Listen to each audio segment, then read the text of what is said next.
Hi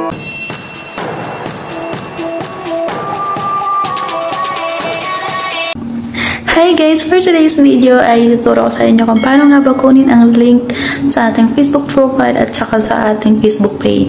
At ituturo ko rin po sa inyo na may ibang paraan para makuha yung link ng Facebook page at saka Facebook profile natin.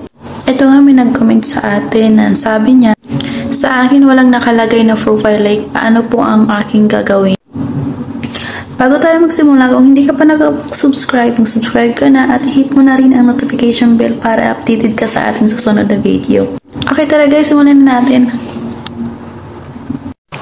Ang una natin gagawin guys ay punta tayo sa ating Facebook profile. Ito, Facebook profile muna ang gagawin natin. So, punta po tayo sa Facebook profile natin. Tapos, dito po sa may tatlong dot, ito sa gilid. And, click nyo lang po yan, tapos scroll nyo lang po pababa, may makikita na po kayo your profile link. So, ito guys, i-copy link nyo lang po yan. Click nyo lang yan, copy link yan. Okay na po yan. May link na po kayo. Tapos, punta naman po tayo dito sa ating Facebook page. Ito page naman po. Click lang po natin to. I-switch lang natin yung page natin.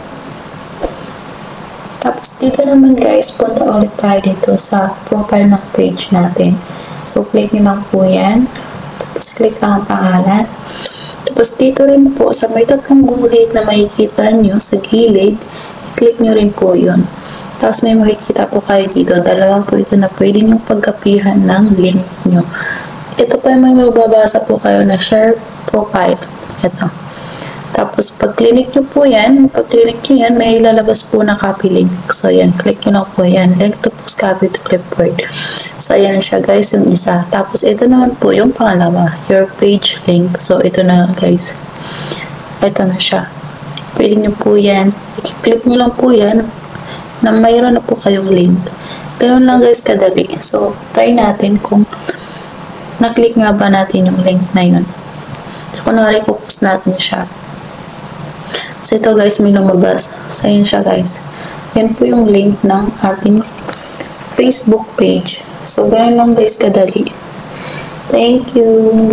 Huwag niyo pong kalimutan na mag-subscribe, mag-like at share po ang ating video. Maraming salamat po.